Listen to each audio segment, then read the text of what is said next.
March 7th, 2013. We're in Algeria, early evening. And you have to picture the scene, not by what you can hear, but by what you can't. Exactly. There's this profound quiet, an unnatural stillness on streets that should be bustling. It's the sound of a city holding its breath. And the reason for it is a massive football derby, one of those huge historic rivalries. Right, so almost every adult male in the entire region is glued to a screen. Their attention is completely, utterly elsewhere. And it wasn't just them. The security forces, the police, they were all redeployed to the stadium because, these matches have a history of violence. They absolutely do. So you have this vacuum.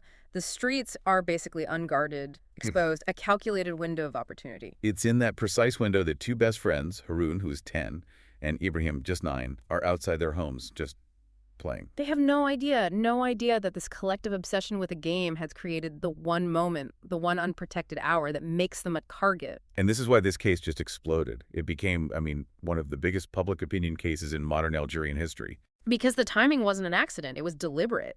It was chillingly effective. Okay, let's unpack this. How? How did it actually happen? How did they manage to pull off the abduction so cleanly? Well, the critical thing to understand is the psychology of it. They didn't use force. They used trust. So a man approaches them, someone nobody recognizes, a face foreign to the area.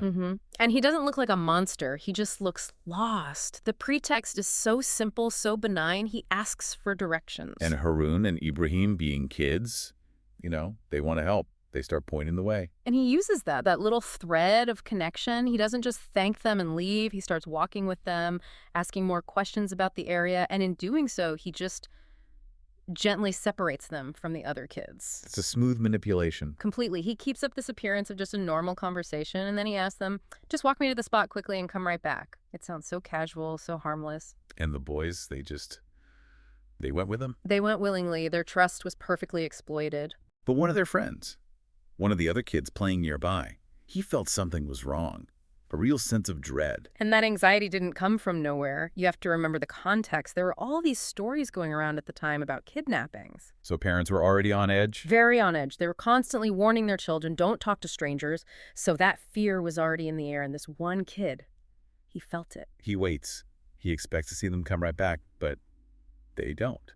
Yeah. And that's when the panic sets in. He runs to their homes. And of course, the fathers are all at the match, so he tells the mothers. But terror must have been immediate. Instantaneous. They drop everything. They start calling their husbands, saying, forget the match, you have to come home now. Something terrible has happened. And the community just mobilizes. Fathers leave the stadium mid-game, they pour back into the neighborhood, and this desperate, frantic search begins. The official report is filed at 6 p.m. Police get the statement from the young witness. He confirms the whole lure, the directions, but he can't give a good description of the man. Just the interaction itself. Right. So police, residents, they're all out there. They bring in the canine units, the police dogs, hoping to get a scent trail. And at first they do. The dogs pick up the scent of Haroun and Ibrahim perfectly. They follow the exact path the boys took on foot. It's working. They have a solid trail. Until they don't. In the middle of a street, the dogs just stop. Dead. The trail vanishes. And for an investigator, that means one thing. It's a huge clue. It means they were on foot to that point, and then they weren't. They got into a car. They got into a car, willingly or by force. Their scent is no longer on the ground. The trail is gone. And police confirm that pretty quickly, right? There was an eyewitness. There was. Someone who saw two boys get into a car at that exact spot. And here's the part that is just so gut-wrenching. The witness said they saw no struggle. No struggle, no signs of distress, nothing. It just looked normal. It looked completely normal. And that's what the perpetrators were banking on. The distraction of the city and the absolute trust of a child.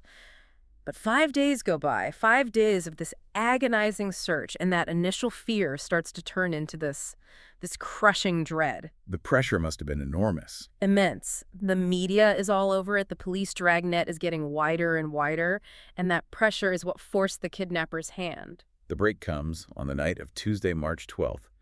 An anonymous tip comes into the police. Yeah, from some workers at a workshop. They saw something suspicious near a construction site next to their shop. They saw a car pull up. A car pulls up, two men get out, and they dump two things, quickly. A big green suitcase and another plastic bag like from a clothing store. Then they just sped off. When residents finally got close enough to see what had been left behind, I mean, that's when the worst fears of the entire country were realized. It was horrific. Yep. Inside those bags were the remains of Haroun and Ibrahim. The details are brutal. One child in the suitcase, dismembered, the head severed. The other in the plastic bag, in the exact same condition. The post-mortem report just deepened the horror. Cause of death for both boys was strangulation. And there was more. The report confirmed they had both been repeatedly sexually assaulted before they were killed. The whole country just felt this deep, personal violation. And this is where the story takes a turn that is just, I mean, it's a breathtaking display of sociopathy. In the days right after the bodies were found, with the whole community in shock, one of the killers was walking among them. Unbelievable. He was at the morning gatherings, pretending to search, pretending to console the family. It's a classic narcissistic trait. Killing the victim and then walking in their funeral. He needed to be there to see the chaos he'd created. But he gets sloppy, or maybe just arrogant. The workshop employee, the one who saw them dump the bags, she's looking at a random video someone in the crowd had filmed. Right, just a bystander's cell phone footage of the crowd around where the bodies were found. And she spots him. She recognizes him, the man from the car, standing right there in the crowd of mourners. He calls the police immediately. They move in, they apprehend him, and he confesses. And he confirms he wasn't alone. And now we have the names. Mamine, 38 years old, a known drug dealer with a long rap sheet, and his accomplice, a 21-year-old named Hamza. Hamza, whose nickname prophetically was Karitha. Which means catastrophe. And the pieces start to fit. Hamza's family had been suspicious, he'd just gotten out of prison, and suddenly he's driving this expensive car. Where did that money come from? Which leads us right to the motive. And the thing is, this wasn't just a crime of opportunity or perversion, it was about preserving a power dynamic. Explain that. What was the relationship between Mamine and Hamza? They were living together in Mamine's apartment. Mamine was the provider. He paid for everything, the rent, the car, everything. Hamza was completely dependent on him. So there's a clear financial dependency. But what was the state of their relationship? It was falling apart. According to Hamza's confession, Mamine was getting tired of him. He was thinking of ending the arrangement. So Hamza's feeling desperate. He's about to lose his housing, his car, his entire lifestyle. Exactly. He's panicking.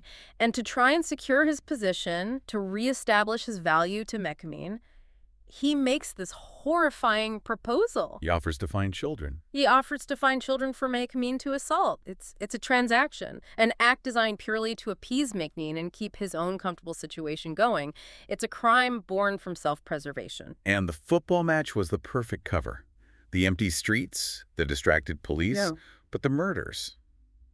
That wasn't part of the original plan, was it? No, that was an act of panic. The media coverage after the boys disappeared was so intense, the police dragnet was so massive, they realized they were trapped. They couldn't hold on to the children any longer without being discovered. They couldn't, so they killed them. To dispose of the evidence, it was a cover-up for the initial calculated crime, a chillingly rational decision in their minds. First, they calculated the best time to abduct them. Then, they calculated the necessary brutality to get rid of them. It's a sustained, deliberate chain of events, all driven by this toxic, dysfunctional relationship. The arrests, though, they didn't bring any real closure. The whole country felt this loss. There were massive protests, riots even, demanding justice. And the courts delivered what the public was screaming for. Both Mamine and Hamza were convicted and sentenced to death.